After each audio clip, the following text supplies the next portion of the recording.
Shri Vazhoor Soman. Sir, 1960 ഭൂപതിവ് നിയമത്തിൻ്റെ അനിവാര്യമായ ഭേദഗതി സഭ ഒറ്റക്കെട്ടായി പാസാക്കുകയുണ്ടായി. ഇടുക്കി ജില്ലയിലെ ജനങ്ങൾക്ക് വേണ്ടി ഇടതുപക്ഷ ജനാധിപത്യ മുന്നണി സർക്കാരിനെയും അതിന് നേതൃത്വം കൊടുത്ത മുഖ്യമന്ത്രിയെയും ബഹുമാനപ്പെട്ട മന്ത്രിയെയും ഈ സന്ദർഭത്തിൽ പ്രത്യേകമായി അഭിനന്ദിക്കുകയാണ്. സർ, എൻ്റെ ചോദ്യം, ഈ ബിൽ നിയമമാക്കാൻ എന്തെങ്കിലും തടസ്സങ്ങൾ നിലവിലുണ്ടോ? ഇക്കാര്യത്തിൽ ഗവർണർ സ്വീകരിച്ചിട്ടുള്ള നിലപാട് അതിനെന്തെങ്കിലും ന്യായങ്ങൾ പറയുവാനുണ്ടോ? അദ്ദേഹം എന്താണ് വ്യക്തമാക്കിയിട്ടുള്ളത് എന്ന് സദയം വ്യക്തമാക്കുക. സാർ, ഇത് നമ്മുടെ നിയമസഭ വളരെ ഗൗരവമായി, അങ്ങയുടെ സാന്നിധ്യത്തിൽ വളരെ ഗൗരവമായി ചർച്ച ചെയ്യേണ്ട ഒരു പ്രശ്നമാണ്. ബഹുമാനപ്പെട്ട പ്രതിപക്ഷ നേതാവും ബഹുമാനപ്പെട്ട മുഖ്യമന്ത്രി ഈ സഭയിലുണ്ട്. സാർ, മലയോര മേഖലയിലെ പട്ടയവുമായി ബന്ധപ്പെട്ട് 1960 ഭൂപതിവ് നിയമത്തെ സംബന്ധിച്ച് ദീർഘമായ കാലം അതിൻ്റെ പ്രയാസങ്ങൾ നിലനിൽക്കുന്നുണ്ടായിരുന്നു. സാർ, 2010 1801/2010 എന്ന ഒരു പൊതു താൽപ്പര്യ ഹർജി വന്നതോടുകൂടി ആദ്യം മൂന്നാറിലെ 8 വില്ലേജുകളിലും തുടർന്ന് വിവിധ സ്ഥലങ്ങളിൽ SLP വരെ പോയി തള്ളി സംസ്ഥാനത്തിൻ്റെ എല്ലാ ഭാഗങ്ങളിലും പിന്നെ നൽകിയ ഭൂമി എന്താവശ്യത്തിന് വേണ്ടിയാണ് അനുവദിച്ചത് ആ ആവശ്യത്തിന് മാത്രമേ വിനിയോഗിക്കാവൂ എന്ന നിലപാട് വരികയും അവിടെ ഒരു ചെറിയ കെട്ടിടം പോലും നിർമ്മിക്കാൻ റവന്യൂ വകുപ്പിൻ്റെ NOC വേണമെന്ന് നിർബന്ധം പിടിക്കുകയും ചെയ്തു. കോടതി വിധിയുടെ അടിസ്ഥാനത്തിലാണ് ആ 1801/2010 ഇപ്പോഴും തീർന്നിട്ടില്ല.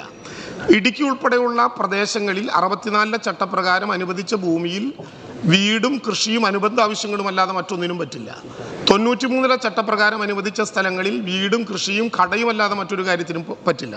ഒരു ആശുപത്രി, ഒരു സ്കൂൾ കെട്ടിടം, എന്തിനേറെ ജലജീവൻ മിഷൻ്റെ ഭാഗമായിട്ടുള്ള ഒരു ടാങ്ക് പോലും സ്ഥാപിക്കാൻ ഇതുമൂലം അനുവാദം വരുന്നില്ല എന്ന ഘട്ടം വന്ന് 2010 1801 വളരെ ഗൗരവമായപ്പോൾ കഴിഞ്ഞ ഗവൺമെൻറ്റിൻ്റെ കാലം മുതൽ ഇതുമായി ബന്ധപ്പെട്ട ചർച്ചകൾ ആരംഭിച്ചാണ്. സാർ, എല്ലാ വിഭാഗം ആളുകളുമായി ആലോചിച്ചു. ഈ ഗവൺമെൻറ്റിൻ്റെ കാലത്ത് പ്രതിപക്ഷവും ഉന്നയിച്ചു, ഞങ്ങളും ഉന്നയിച്ചു, എല്ലാ വിഭാഗം ആളുകളും ഉന്നയിച്ചതിൻ്റെ അടിസ്ഥാനത്തിൽ 60 ഭൂപതിവ് നിയമത്തിലെ ഭേദഗതി കൊണ്ടുവരാൻ ക്യാബിനറ്റ് ആലോചിച്ചു. സാർ, ഇതൊരു ഭരണഘടനയുടെ അടിസ്ഥാനത്തിലാണല്ലോ. ഭരണഘടനയുടെ അനുച്ഛേദം 167 പ്രകാരം ക്യാബിനറ്റ് ഒരു തീരുമാനമെടുത്താൽ, പ്രത്യേകിച്ച് സംസ്ഥാനത്തിൻ്റെ ഭരണനിർവഹണവും നിയമനിർമ്മാണത്തിനുമുള്ള നിർദ്ദേശങ്ങൾ എടുത്താൽ 167A പ്രകാരം ആ നിർദ്ദേശങ്ങൾ അതേത് സമയത്ത് ബഹുമാനപ്പെട്ട ഗവർണർ അറിയിക്കാനുള്ള ഉത്തരവാദിത്തം മുഖ്യമന്ത്രിക്കുണ്ട്. സാർ, അത് സംബന്ധിച്ച് ഏതെങ്കിലും വിധത്തിലുള്ള സംശയങ്ങൾ ഗവർണർ ചോദിച്ചാൽ അതിന് മറുപടി കൊടുക്കാനും ബഹുമാനപ്പെട്ട മുഖ്യമന്ത്രിക്ക് പിന്നെ ചുമതലയുണ്ട്. അത് 167Aയും Bയും അനുച്ഛേദത്തിലൂടെ പറയുന്നുണ്ട്. 167A അനുസരിച്ച് കൃത്യതയോടെ ഈ വിവരം അപ്പോൾ തന്നെ 7/8/2023 തന്നെ ഗവർണർ അറിയിച്ചു. 167B പ്രകാരം ഒരു ആവശ്യവും കേരളത്തിലെ മുഖ്യമന്ത്രിയോടോ ക്യാബിനറ്റിനോടോ ചോദിക്കുകയുണ്ടായില്ല. ബഹുമാനപ്പെട്ട നിയമസഭയുടെ മുമ്പാകെ ക്യാബിനറ്റ് ഈ ഭേദഗതി കൊണ്ടുവന്നു. ആ ഭേദഗതി ഇവിടെ ചർച്ച ചെയ്തു, സബ്ജക്റ്റ് കമ്മിറ്റിക്ക് വിട്ടു. സബ്ജക്റ്റ് കമ്മിറ്റി വീണ്ടും നിയമസഭയ്ക്ക് മുമ്പാകെ കൊണ്ടുവന്നു. നിയമസഭ അത് ചർച്ച ചെയ്തു. നിയമസഭ ക്ലോസ് ബൈ ക്ലോസായി ചർച്ച ചെയ്തു. 1ാം വായനയും 2ാം വായനയും 3ാം വായനയും. 3ാം വായനയിൽ ബഹുമാനപ്പെട്ട പ്രതിപക്ഷ നേതാവ് തന്നെ വളരെ പോസിറ്റീവായി ഇടപെട്ട് 3ാം വായനയിൽ ഈ ബില്ല് ഭേദഗതി പൂർണ്ണമായും പ്രതിപക്ഷം അംഗീകരിക്കുന്നുവെന്നും അതിൽ ചട്ടം കൊണ്ടുവരുമ്പോൾ വേഗത വേണമെന്നും നിർദ്ദേശിച്ചു. അതിൻ്റെ അടിസ്ഥാനത്തിൽ ഏകകണ്ഠമായി ഈ ബില്ല് ആധികാരികമായി ബഹുമാനപ്പെട്ട ഗവർണർക്ക് അയച്ചിരുന്നു.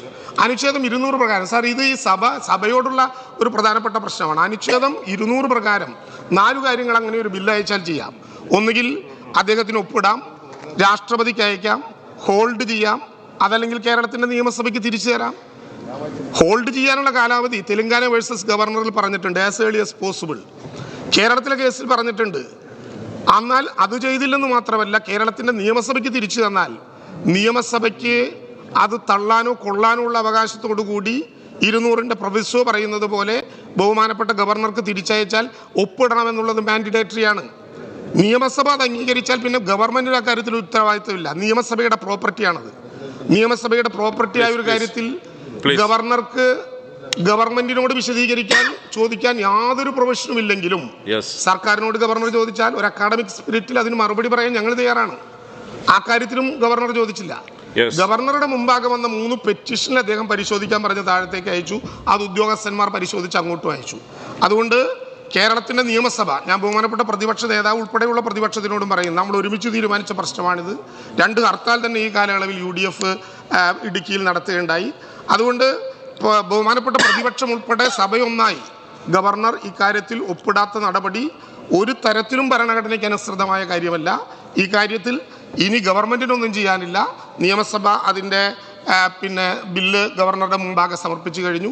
ബില്ലുകളിൽ ഗവർണർ ഒപ്പിടണമെന്നാവശ്യപ്പെട്ടുകൊണ്ട് സുപ്രീം കോടതിയെ സമീപിക്കാനുള്ള നടപടി കൂടി ഭരണഘടനാ പ്രകാരം കേരളത്തിലെ ഗവൺമെന്റ് എടുത്തിട്ടുണ്ട്. ഇതാണ് യാഥാർത്ഥ്യം. സർക്കാരിന്റെ ഭാഗത്ത് ഇക്കാര്യത്തിൽ യാതൊരു വീഴ്ചയുമില്ല. ബില്ല് ഒപ്പിട്ട് നിയമമാക്കി പാസ്സാക്കിയാൽ ഏറ്റവും പെട്ടെന്ന് ചട്ടം ഉണ്ടാക്കാനുള്ള തയ്യാറെടുപ്പിലാണ് ഗവൺമെന്റ്.